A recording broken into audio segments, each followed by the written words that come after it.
Well, hello and welcome to Fun Fantasy FPL.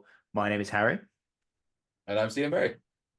and Stephen Berry is clearly distracted because we've just seen that Aaron Wan-Bissaka has scored a second goal for West Ham against Newcastle away, which is an absolute unbelievable scene.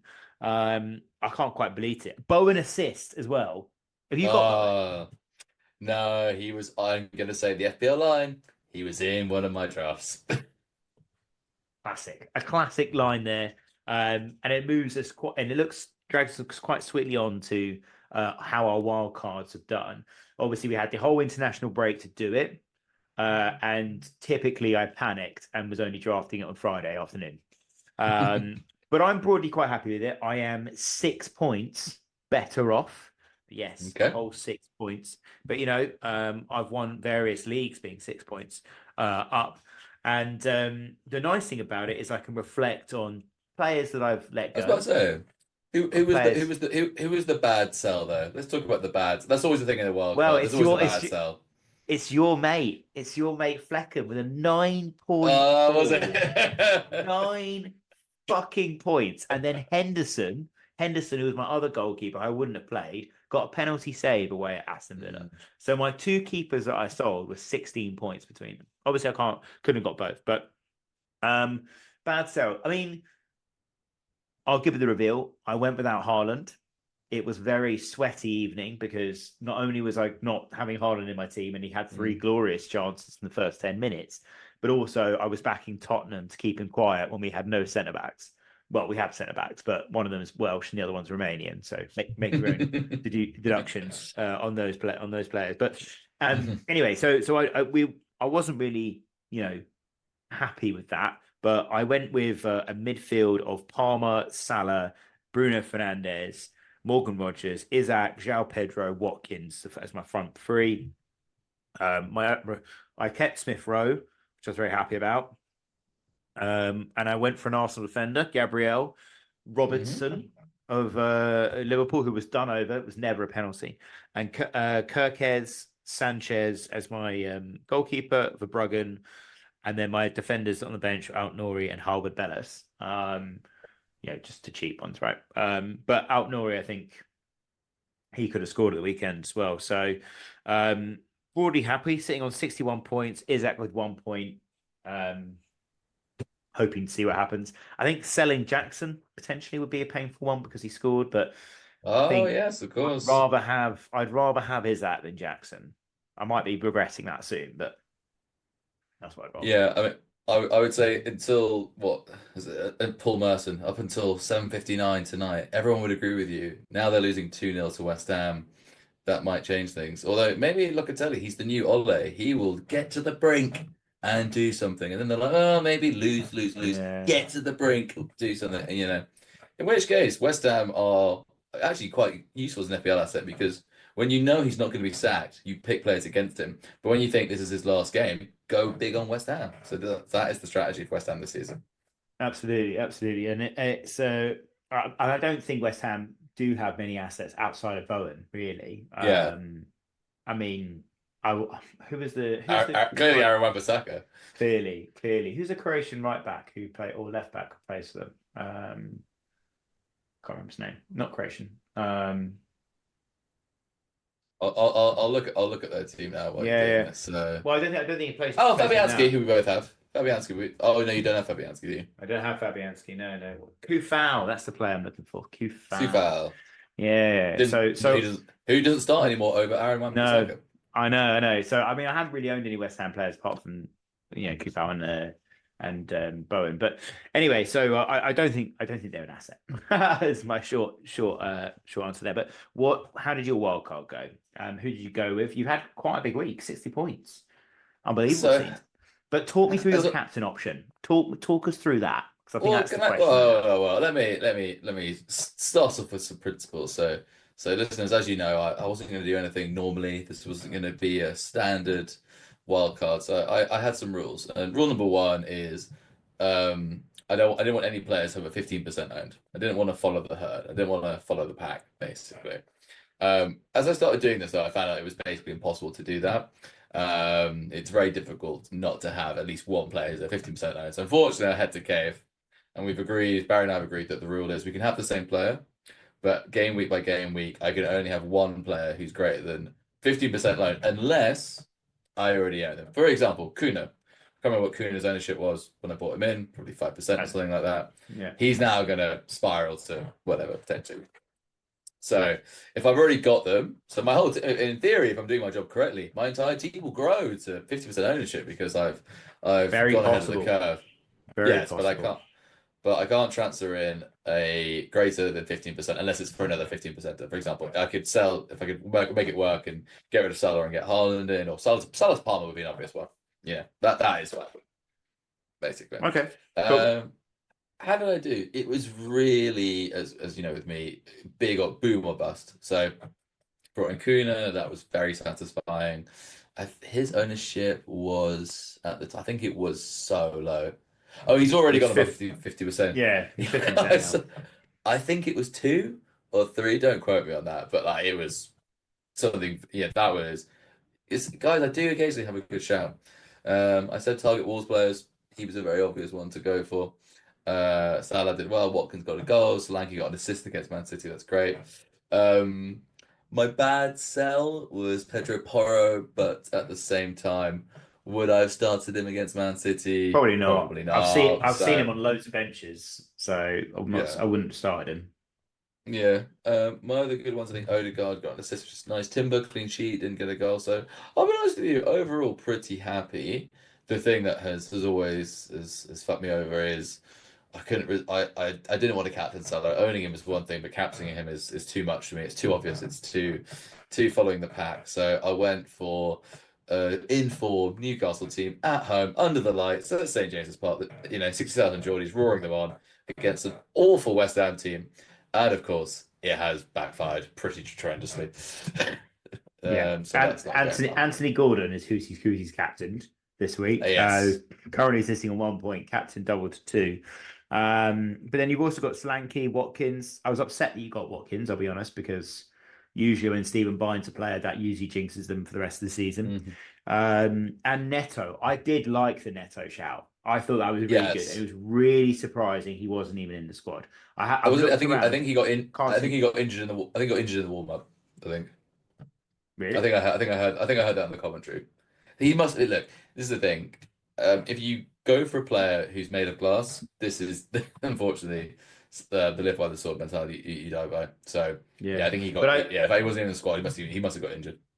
How do you feel to your sideways move to Digne from Matheson? Oh, I forgot about that. Yeah, that's pretty nightmare, to be fair. That is unbelievable. I've had Matheson in my team all those weeks. Him just getting 1 point off the bench, 1 point off the bench. I was like, I've had enough. I'll bring good Digne. And oh my god. What I will say is I think Digne outscored Matheson. Because I think Matheson he got a yellow card and -2 and he got minus points. I think he got 0. So technically I got it right. You're right. Yeah. But I honestly, when I saw that, I couldn't believe it. I couldn't believe it. And then they draw at home to Crystal Palace. Guys, come on. Palace aren't look. I think that, and this will come on to some of the topics I'm going to talk about later, but I don't think Palace are a bad team. I think they've had some real bad injuries and a bit of bad luck in there. And, a couple of times where they've just got stung by teams that you don't expect them to do. That 2-2 against Leicester comes to mind. And a couple of other performances where you just like, this is way off Palace. Their best player's been injured a lot of the season. They lost one of their other best players at the beginning of the season to Bayern Munich and Elise. So I wasn't really ever of the opinion of target Palace or of target West Ham for that matter. I just think that they're both kind of a bit mid-range teams that are going to struggle through the season. I do fear for the promoted teams, really, because on the basis that those other teams have greater experience than stay in the Premier League, it might be the case that a bit like Luton last season, Ipswich and Southampton and all them teams will go down again because the teams already here have the experience of staying up and getting those gritty draws. But it's a great result for Palace. They probably should have had the win, to be honest. Yeah. But great result. Great result. So I will I'll Sorry. disagree with you about targeting Palace. So Villa, this is their. I think they have one in six or something like that. They just look tired. I mean, I think the fact. I mean, I know that I'm just going to haunt me. The fact that Maatsen did start would imply that Emre is in November thinking about rotation, and he's not a rotation man. So Mm. he's clearly, and like a lot of managers like Eddie Howe, they want their players to run very hard, and it gets you somewhere.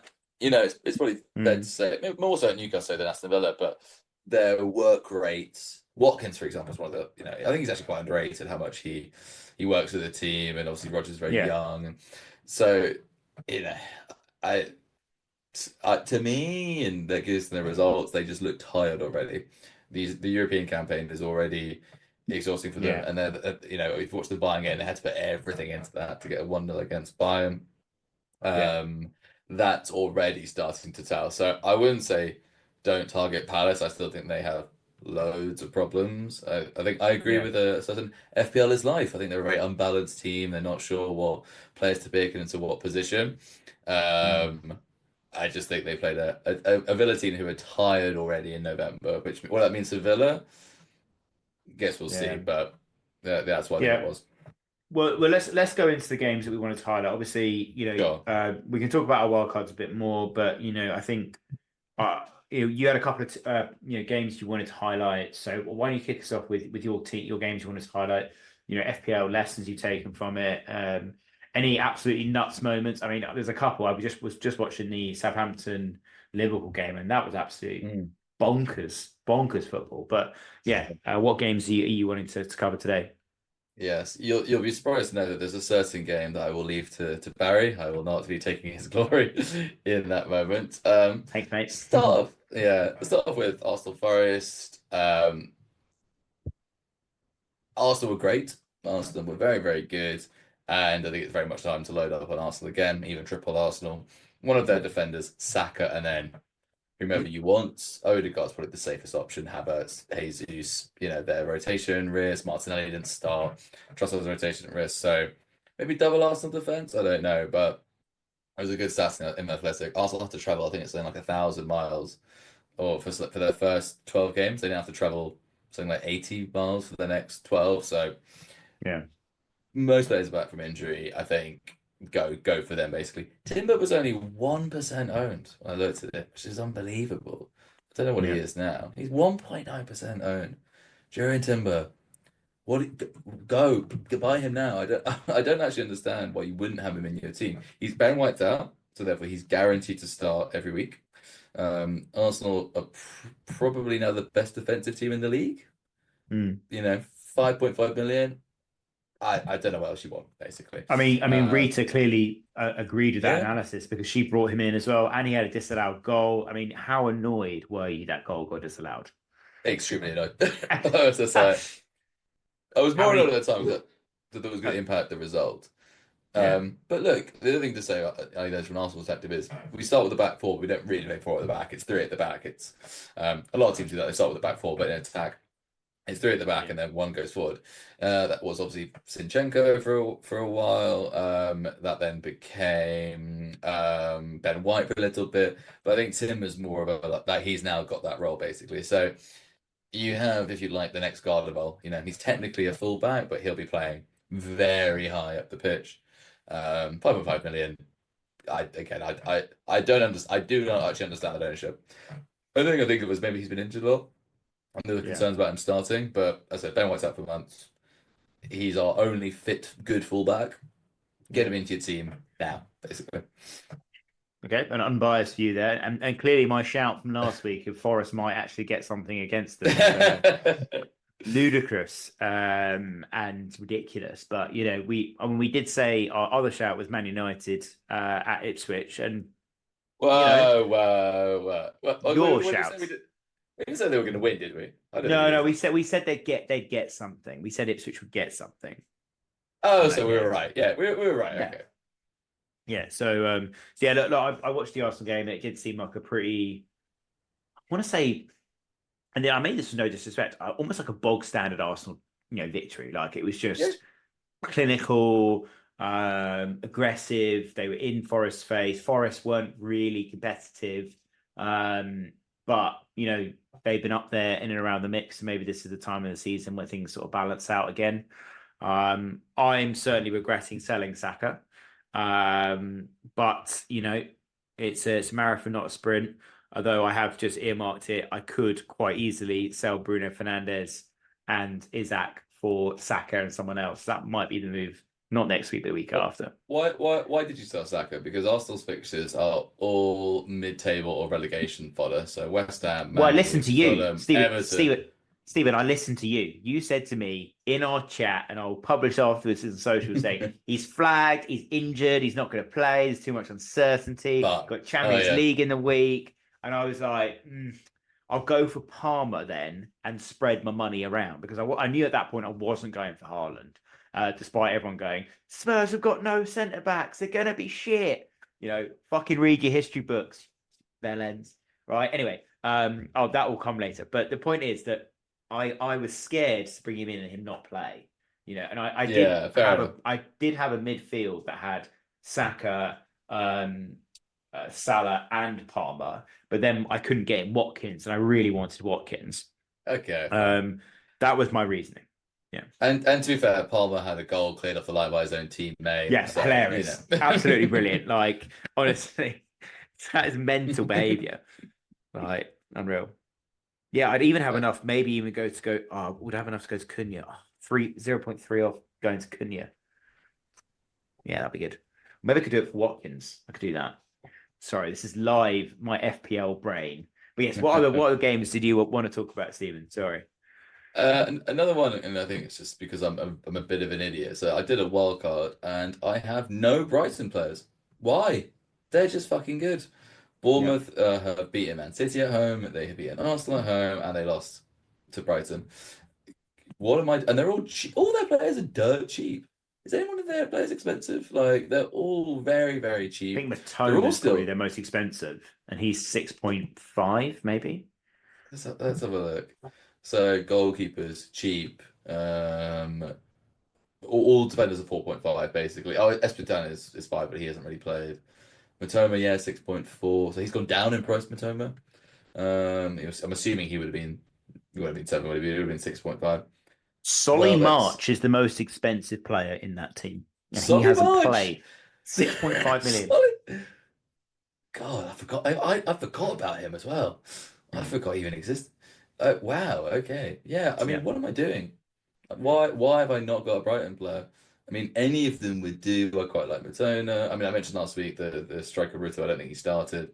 I think Matoma is the only one who starts pretty consistently for them from the midfield.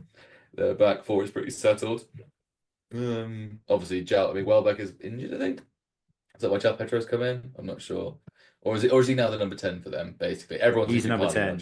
Yeah. Welbeck still played. Okay, so yeah, I mean, yeah, I'm just calling that out just because Brighton are just a really, really good team, and their fixtures, and that fixtures coming up: Southampton next, Fulham, Leicester, Palace, West Ham, Brentford. Oof. Yeah, it's naughty fixtures. Let's be frank. If you're a Brighton fan, you're saying 24 points, 24 out of possible 24. Yeah. Oh, sorry, it's only 6 games, 18 out of 18. Nice counting, mate. Yes, I've had a few days. Give me a break. But yeah, Brighton, honestly, just don't. If you're going to wildcard, get in a Brighton player. Like why I haven't, I can't understand. In fact, I will be doing a live transfer of a Brighton player at some point during this podcast. So there was Brighton 2, Bournemouth 1. You see that. The name's just gone for me. Just so I thought about it. The Bournemouth midfielder, everyone's brought in. Brooks, not Harry Brooks. No, the one who everyone has brought in, but Semenya, he's been banned. He's been banned. Yeah. Yeah, well, no, he didn't get the last yellow. He was playing. No, he's banned for the next game. Is it? Why? Yeah, he got a 5th yellow card.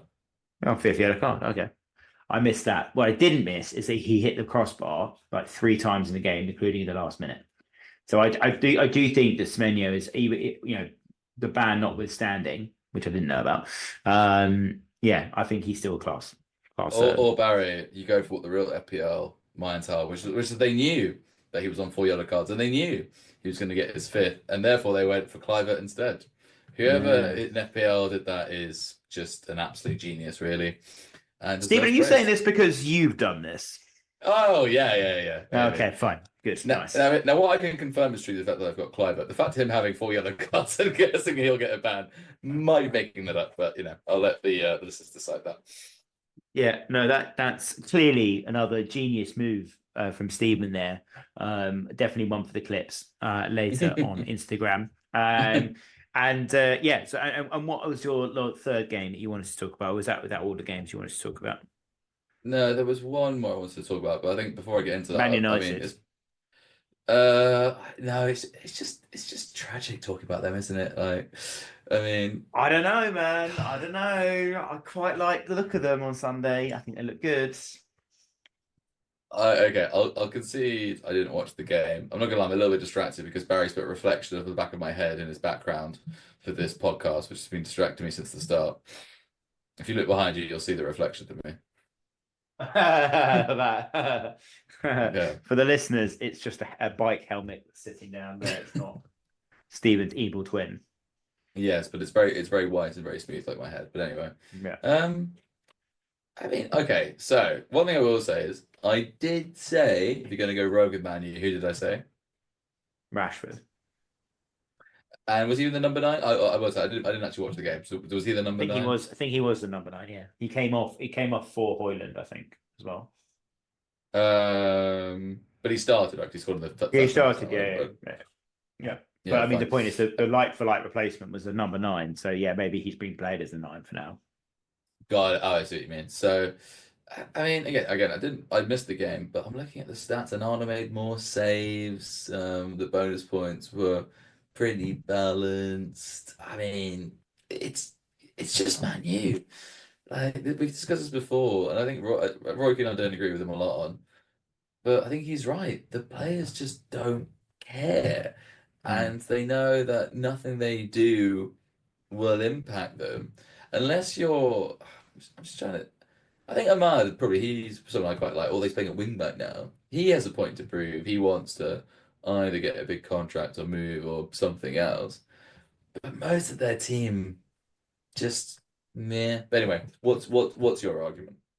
My argument is that I saw a different structure to Man United. I thought they were much more Mhm. pressing, which I think is a bit brave because I'll be honest. I think Okay, that's interesting. most teams will be concerned going to Ipswich because they don't want to get their pants pulled down. And they pulled our You, pants down at our place. So I mean, Lord knows what it's going to be like when we go that's there. that's the biggest recency bias I've ever heard. You think teams are scared to go to Portman Road? No, I don't think teams are scared to go there, but I could see a very hostile atmosphere at that game, and you could definitely imagine it. Right, Ipswich fans on the players on the pitch, Sunday afternoon game. Lots of pressure, especially on a Man United team that are under pressure. I think You to go there. the savior is their manager. Yeah, there's pressure. Well, no, look, I think that they played okay. And look, they should definitely be beating a team like Ipswich. But this is the problem that Man United fans need to have had for the last 5, 10 years. They seem to think that they can go to any ground and just dominate the ball, play really well, score those goals, and win all the games. They could maybe 15 years ago. They can't do that Mm. anymore. And what he played was like a pragmatic press, is what I would say. Okay. So they pressed in different areas and they made life difficult for Ipswich, but they kind of reverted to type towards the end of the first half, which is why Omar Hutchinson got his goal. Finally, also, by the way, what a goal. Absolute screamer, top bins, Yeah. postage stamp. It is 'Cause absolute thing of beauty and not any less than what he deserves for the games, for the performance that he's that's been that putting that's in. that's his Hale End roots, mate. That's his Hale End roots. He's class. He's class. So yeah, they reverted back to type and they went back into much more defensive to see it out in the half, but they did that too early, which meant that Ipswich could come onto them and then they could get the goal. But if they'd kept that high press up there at sort of strategic points, the one player signaling the press, then I think they could have actually held on that first half and gone in 1-0 Yeah. up. And then they came out the beginning of the second half and they dominated the ball for the first 10, 20 minutes. Then they slipped back again and then they went again. And then it was kind of, cat and mouse a little bit. So I don't know. I did see a change in how Man United are playing. And yeah, I agree with you. The squad is not up to Man United standards. But what are Man United standards anymore? Like, this is the question I keep saying to people. Like, you have to realize that the team is an average team compared to previous incarnations of Man United. And it's like the old, I don't know, the meme. It was like, just be happy. Be happy with what you've got. You know, you're okay team. You've got decent players, and you'll sign loads of players for big money, and you'll get a chance maybe in 2 or 3 years to really challenge for the top part. But in the meantime, just know that you're going to be in that position. Like when you go to teams like Ipswich, and it's going to be tough, and then you might be able to build a squad and build an ethos of a team that's going to be able to come back and challenge. But if they think that bringing in a new manager with the players that they have, the island of misfit toys, like I said in the previous pods, like, and he's suddenly going to turn it around, be their savior, and win all these games, it's not going to happen. Like, it's not. Like, so I think I think for this, I completely agree. I just want to say one thing. Yeah, I think the most telling statement so far, whether this is going to work or not, is he said, "I've spoken to the media more in one day." This is the manager, Amarin. I've spoken to the press more in like 1 week than I have at 4 years at Sporting. So in terms of this, let's be pragmatic, let's build, let's be patient. Yeah, but that's down to the fans. That's not down to him. He can sit there and be pragmatic and know the job and the task he has to do, but he needs the fans to come with him. That's number one. And then number two, he needs the board to come with him, because the board will sack him if they think the fans are getting on top of them. If the fans know the project's going on and they're going to have some horrific losses and they're going to get dominating the games, and they've got Arsenal in 2-3 weeks, and they're probably going to lose that game. They just know that's going to happen. And if their Man United fans have this mentality of, we are still building this as a project and being humble with that, then I think it's fine. But obviously the media pressure is bigger. I mean, it's Man United and Sporting. It's actually really interesting you say the fans, because obviously the example that everyone goes back to is Arteta. Arteta was given time, etc., etc. One thing was, he also had no fans when Arsenal were really struggling. It was COVID. So, and then Arsenal Twitter will have obviously been going into overdrive and everything like that. But I mean, it says a lot for fan power. You cannot beat the fans in the stadium booing. Like Everton, Everton, for example, those fans did it. But West Ham got Moyes gone, right? I've on West Ham Twitter, I think some of their fans are actually pretty sensible. They're like, "What are we doing? Why are we getting rid of Moyes? This is absolutely insane." But so, let's see. Basically, I think to completely move the needle of 80,000 at Old Trafford. Yeah, let's see. But I think it's actually a very interesting point, because you say the fans. I think it's that the season ticket fans. They're the one, like, that collective is what really holds a lot of power. But look, let's see where they go. I mean, I'm still quite happy on my Bruno Fernandes pick.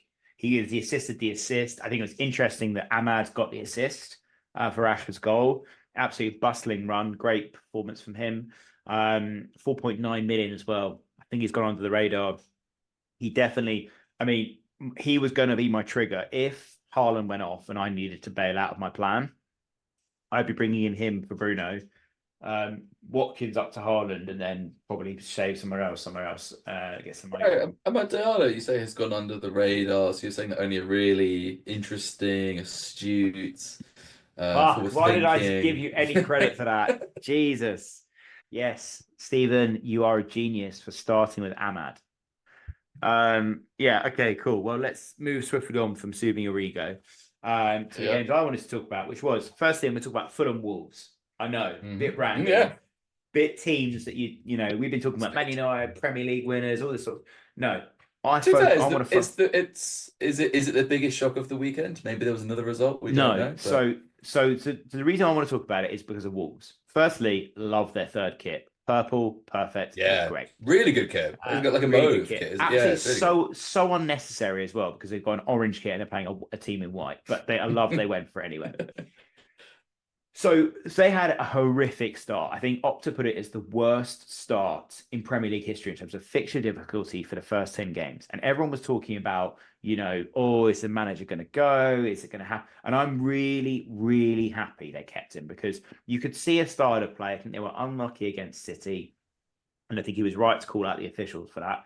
But I think Wolves look like a proper team playing really nice attacking football with world-class players in there. Cunha is just unbelievable. The second goal he scored, it honestly, I know it's so fucking, clickbaity, but if Messi scores that goal, it's everywhere. If Ronaldo scores a goal, it's unbelievable. Haaland scores that goal, he's a player of generation, right? But Cunha he's 6.9 on FPL. He's no doubt going to rise in value because he's so cheap. I didn't go. I think he's risen already. I didn't go with him. Rita did. Yeah. Unbelievable call by Rita to go with Cunha, and she stuck with Really Haaland as well. She stuck with Haaland, Salah, and Cunha. I think I don't think she went, or maybe she kept Saka. Or no, Palmer. She's got Palmer. But yeah, like it's like I just think that their team is on the rise, and their team's a decent team. I think people that wrote them off as being an easy team to play against, foolish, so foolish. If you've got any players playing against Bournemouth coming up, I honestly, that green fixture on FPL is a lie. It will be a hard game for that team. And Cunha probably will get some chances and some points. So honestly, my takeaway is Fulham, bad day at the office, sure. There will always be a mid-table team, a decent mid-table team, a tough team to go to, and all the rest of it. But I think that the story of that game is Wolves, and how as soon as they played a team they could really dominate the ball on, they did, and they did it really well. And they scored, and they scored goals, and they scored great goals. It wasn't tap-ins. I mean, the first goal, oh my God, the ball. That's what I was saying. I thought his first goal. Running at full pace, and then he's running, and then just takes the ball down as part of the run. It's just absurd. Unbelievable. I love that first touch. Was ridiculous. Absolutely. I think the picks are him, Out Nori, but if you can't get to Cunha, I think Stuart Larsson is a perfectly reasonable pick, although you will risk the chance that he won't start and maybe come off the bench, but he could still score in 20 minutes. We've seen that before. So that's the reason I want to talk about that game. I think that Wolves is definitely a team to think about. So I can't think of any other players I'd recommend in that team, but Gomez. So he got the assist and maybe got the only reason why I don't think anyone's got him. Who, sorry? How much is he, Gomez? Oh, how much is he? He's 4.9. All their players are cheap. They're all. Is he a midfielder or is he a striker? Midfielder. Interesting. Yeah. I mean, again, there is a lot of value out there in that sort of 5 to 5.5 million in the midfield.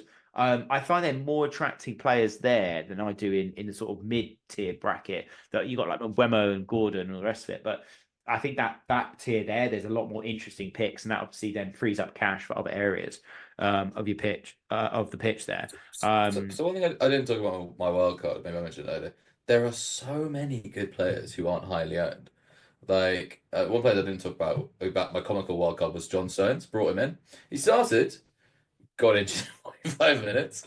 Kyle Walker's 1% owned. So what I say is for players out there who are Analytics FC, going to have the high ownership players, very much template. There's still loads of players out there where you can really make a difference. And I think having 1 week punts or, sort of somebody who's got a good run of 2-3 fixtures, that's how you're going to make a difference in terms of your league. Have your template, have the same team, 80% of your team the same as everyone else in your league. But there are so many players out there who are low owned, who are good, who are going to have easy fixtures. There's actually a lot of pickings out there. A lot of pickings. I found my wild card hard.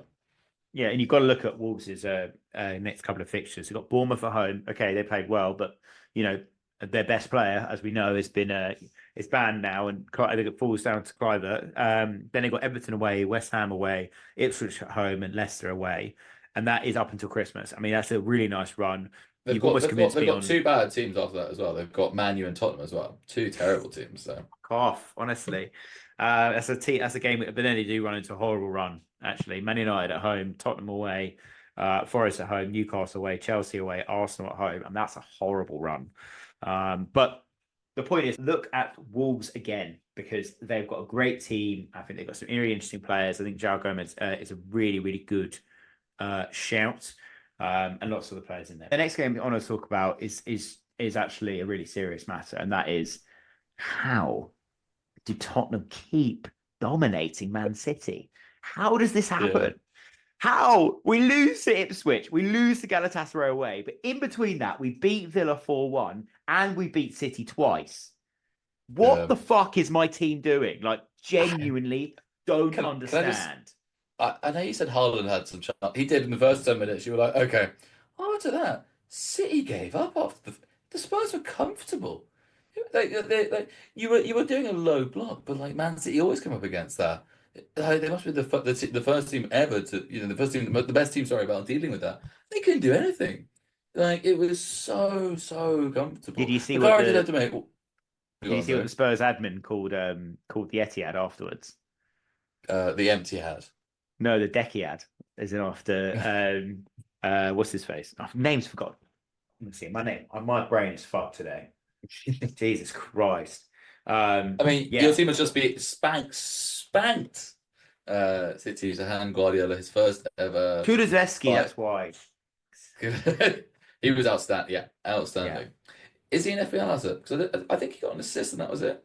He got an assist. So yeah, he's been chugging along with a few points here and there, but he's 6.3 million. I think he's too expensive. If he was sub 6, I would say yes. But around that value, I'd rather have Johnson, who outscored him in this game.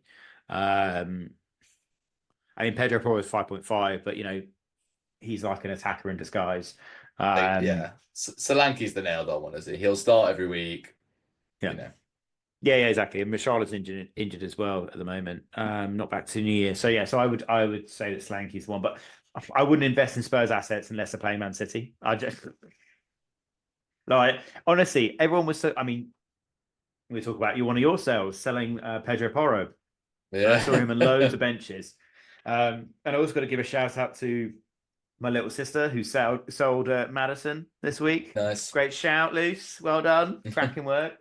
Yeah, so it's honestly like I think lots of people were selling Spurs players because they thought Man City are probably going to beat them.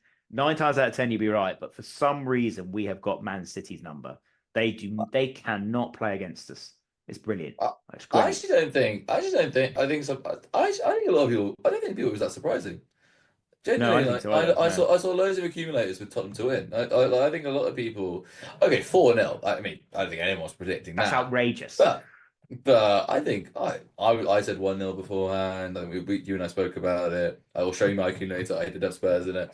Had a few other results that didn't go my way, but nevertheless. And also, I think I know you want to talk about Spurs, but I think we need to talk about Man City, and we need to talk about Haaland, who looked shot of confidence.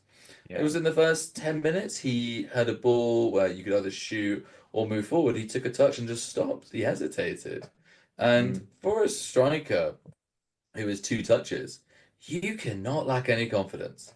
You have to be quick. You have to be decisive, and you have to make the right. And he has done. He has done. Am I saying Haaland's career is over? Obviously not. But he, right now, him and City, they don't know what to do. No. Guardiola even said himself, he's like, I'm responsible. I don't know what's happening. Bernardo Silva's even looked off the boil. Kevin De Bruyne, they're not really starting. Kyle Walker, oh my. Outgassed by Timo Werner. Outgassed by Timo fucking Werner. Yeah. Outrageous. Did anyone play well for City? Foden was terrible. I mean, I know they lost 4-0, so you would think everyone did, but was there anyone? No. I mean, I think this is the thing with Tottenham is we are so inconsistent, but when we're told we're shit, right, and we come up against a big opponent, we somehow turn it on. Unless it's Arsenal or Chelsea, then we just kind of capitulate. But the other teams like Man United, Man City, Liverpool, we've got great records against. Liverpool less so, but we've had some pretty good games against them. So I think, talking about City, honestly, if you've wildcarded and stay with Haaland, I think it's okay. But I think to move off him now would be a panic move. And look, they've got Liverpool next. That Liverpool away as well.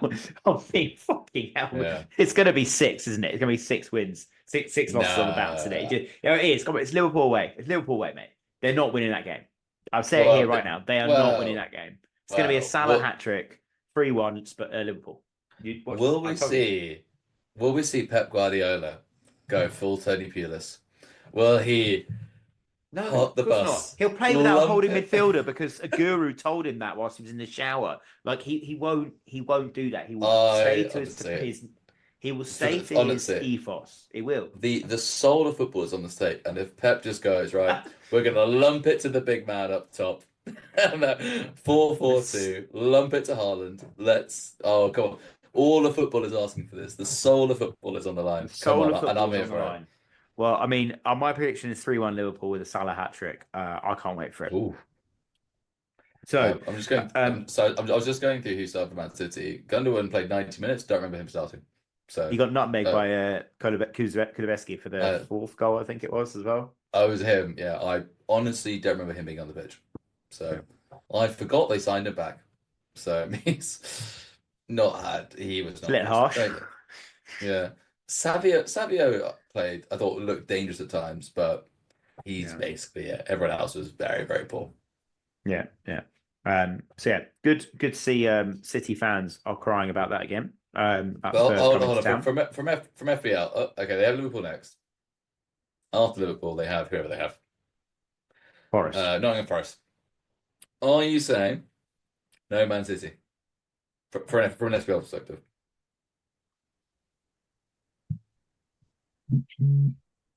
Yes. I agree. I don't think the value is there. No. And look, I'll be honest. Had to change my pants about 3 times during that game. Not owning Haaland was definitely very scary. Yeah. But I've got friends at other teams who have not had Haaland for the whole time, and even when he scores, And the they're doing damage well. to your rank isn't that bad.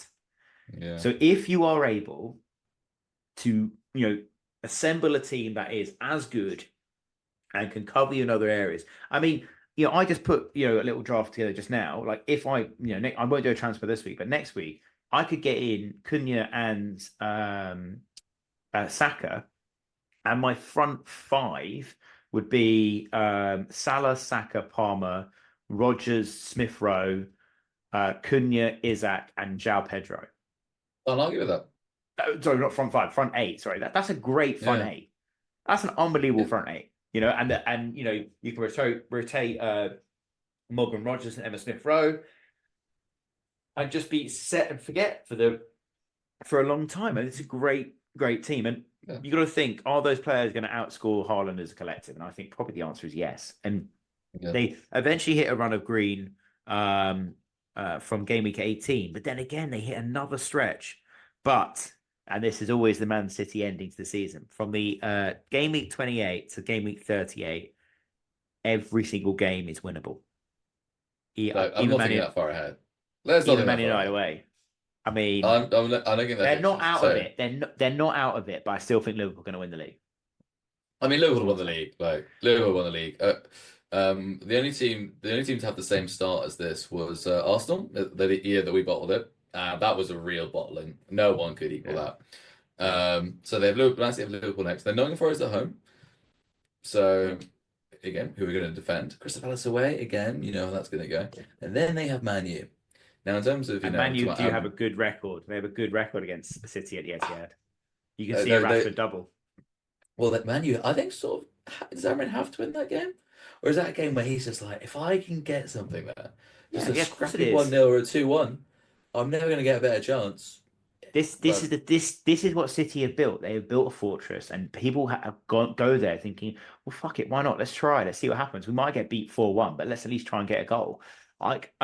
There's credit to them, credit to everything they've built, but it also means that sometimes they get the one goal, they get the second goal, and then after Spurs scored their second goal, Man City looked nowhere. They looked lost. Yeah. The fans started to boo, and by the end of the game, half the stadium was empty. That is fucking no, more than that. Shameful. I'm going to say 10% was there. Is that ridiculous? But anyway, we've done enough of that, and enough gloating on my part. We'll try to continue our run of inconsistency by losing next week to whoever we're playing. I can't even remember who we're playing now. Yeah. So yeah, but for the next game I wanted to talk about was we covered it a little bit. It was Villa Palace. I revealed a little bit what I was going to say, so this might be repeating, but we'll cover it briefly. Villa have got Juventus next week. that team looked like they were looking at that Juventus game saying, how can I Yeah. impress to show the manager I can play, and how can I not get injured? Because they weren't flying into tackles as vehemently as I think they would have done, and they were letting players run off them a bit more.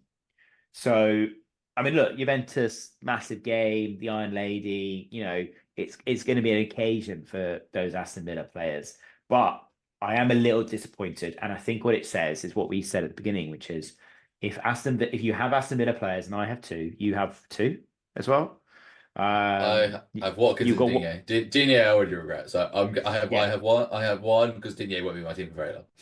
cool. So we both have Villa players. I think around the European nights, prepare for disappointment. I think Watkins is the only Yeah, one it's a good I shout. would say is nailed on. And look, I like Morgan Rogers, so I probably will keep him. I'll probably keep Morgan Rogers all season long, but I think Yeah, he's cheap. He plays a 10. Yeah.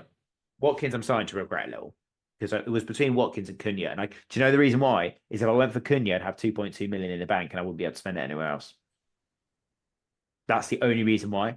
And it's so stupid because I could have had 2.2 million in the bank and have an extra 16 points in my team and probably be up to the top 100k. As it sits, I'm on 150k, but which I'm not Yeah. complaining about, dear listener. Um, Yeah. so yeah, so I just wanted to say, Villa, I would just watch with care when they're around European fixtures. Palace, they're not going to roll over and play nice. They're a good team. They've got good players. I think they could still cause problems to teams. So it's not as closed and shut to say target Palace. I just don't think the target Palace. I mean, if you've got a bigger team, like a team that's got really good players, like maybe Man City or Liverpool, maybe. But I think Liverpool. I still think Palace are a tough meal for the big players to take down. So target them with care is what I would say. Well, let's do this. That leads us on. I mean, I think I agree with you. I think we have the same opinion, but for different reasons, which is Villa are not the nailed on team that people think they are. Palace, I think we disagree on, but nevertheless, we spoke about it earlier. Should we do our tips for the week? Tips for game week Yeah, and we 13? should also say that it is finished the game Newcastle West Ham 2-0 to West Ham, which is unbelievable. Lopetegui survives another week. I mean, let's get some instant reactions, Stephen. What do you think? Well, I'm thinking that they have Arsenal at home next. Um, get Timber sack. Okay, my nailed on. Oh, my nailed on is Timber. I honestly get him in. I do not. I'm sorry, I'm repeating myself. I just don't get it. I really do not understand why you wouldn't have him in your team. Get Timber in as my nailed on. My middle one. I'll stick to my guns and go with Clover. I know that they've got Wolves at home, but Wolves cannot defend. Cliver, is there a chance he plays the more advanced roles with Svenio banned? And then in terms of my rogue shout, I'll have a think while you do your two obvious ones, or sorry, obvious and middle. Yeah, so I'm going to say Nair one is also an Arsenal player. I think look, I was choosing between Palmer and Saka. I went Palmer. I think that's an okay choice. But if you can get both, get both. So if you have one and not the other, Yep. try to put a plan together to get the other. Now, if you've got Haaland, that's very difficult. So I would say this is only for really non-Haaland players because if you're playing against Haaland and you have to think about it like that, you have to have the best other players in the game. And I think Palmer, Salah, and Saka are the midfield three to have if you can get them. So Saka will be my banker. I would say it's not that road because he's done quite well this season. And Danny Murphy did call him Yeah. the future Harry Kane, which is such a Danny Murphy thing to say. I But can't. I can't wait for this out. Liam The Delap, future Harry Kane. yeah, he called him the Oh. future Harry Kane. Honestly, hilarious. Like it's definitely worth a watch of the interview because he's clearly just trying to get clipped up. But look, the Oh, next and couple it's of worked. games, yeah, their next couple of games, they've got Forest away, they could score in that. They've got Palace at home, they could definitely do well in that. And he had a couple of really good chances against Man United. Then they got Bournemouth at home. Yeah, and then they got Wolves away, which will be a difficult game, as I said, because Wolves are a good team. But I think the next couple of fixtures are pretty good for them. Rogue ones, it's I've difficult. got I've got my rogue one as I've done it live. If you'd like. Yeah, Oh, if you've done the transfer right now. Yeah, goodbye Neto. Obviously, it's not that rogue the transfer because he didn't play. Neto to Matoma. It's an easy transfer. Southampton at home. Matoma isn't that rogue. Come on. I know. I'm not seeing any rogueness next week. I'm really not. I mean, Okay. obviously got to look a bit harder. Yeah, I mean, look, I think Matoma's a good shout. I mean, Brighton players are quality. Okay, actually, do you know who actually would be quite an interesting rogue shout if you really want it? Phil Foden, actually. Foden. He's back now, and all the writing is saying that Liverpool will beat Man City. You know, is there a chance in a counter-attacking Phil Foden or Savinho? I could, No. No. You asked for rogue. I gave you rogue. Yeah. No, I know. And so it's not really rogue, but I think it's rogue. Well, I'll give you two things. First, he's a captaincy choice. I think because I've got a problem this week. I don't own Haaland.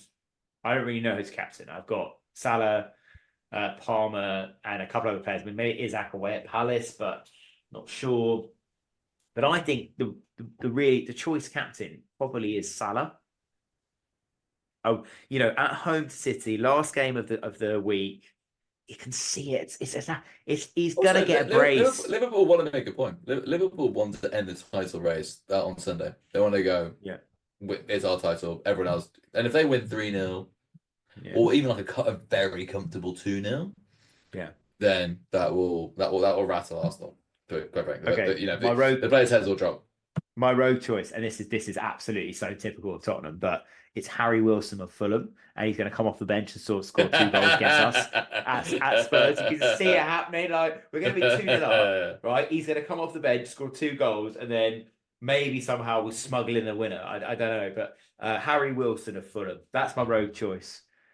Okay, he's going to get sent off now. It's absolutely banked. You know, it's funny because when I recommended that Palace player, and he got sent off, Kamara, and then Brentford had a red card just after I'd recommended. Is it down? And I was like, no, we can't have it again. So you recommended Harry Wilson. Who are your recommendations? So Harry Wilson's the rogue one. Liam Delap is the sort of mid-tier, and Saka's your banker. And then I'd say Captain Salah if you have him. So one of those three for that. One of those three for the hat trick of red cards. One of those. He's on the hat trick. Can he do it? I mean, I'd love it if it was Saka getting a red card. That'd be hilarious. But yes, that I think brings us to the end of this week. I hope it's been enjoyable at least. So yes, if you haven't already, please give us a follow on Instagram, Twitter. We're now doing some short videos. Yes, dear listener, I posted my first reel, and it was of Stephen's face, and that managed to get 130 views. Would you believe it? Stephen is clearly the man that we need to get more on TV. Please do follow us on Twitter as well. We're trying to do some polls, a bit more work there, but it would be great to get you added onto there. And lastly, but we can't forget our dear producer and her fantastic team. We actually need to give her team a shout out, actually, because I think she's finished on the same points as me, which is not suspicious, of 62 points. She went with Gordon, I went with Isaac. So that's a difference there. But she's also got Meswari, Timber, Cunha, and a couple others. So congrats to her for her performance this week. And thanks for producing this absolute rabble of a podcast, making it sound sensible. Yeah. Okay. Stephen, any madness to end the week? Oh, so you've got in my head absolutely rent free because I couldn't decide who to bench out of my attacking line, and I am benching Solanke over Watkins. You've absolutely got in my head that Solanke Fulham are going to beat Spurs away from home. You've got in my head rent free, and I'm doing it. Watkins like Chelsea. Yeah. Okay, Solanke. No, do you know what? I'm sticking to it. Okay. Sorry if it goes wrong. Well, thanks for that, Stephen. I don't be held responsible. I take no legal advice or bribes. So thanks for listening, guys, and I hope we enjoyed it. And goodbye. Good luck. Goodbye.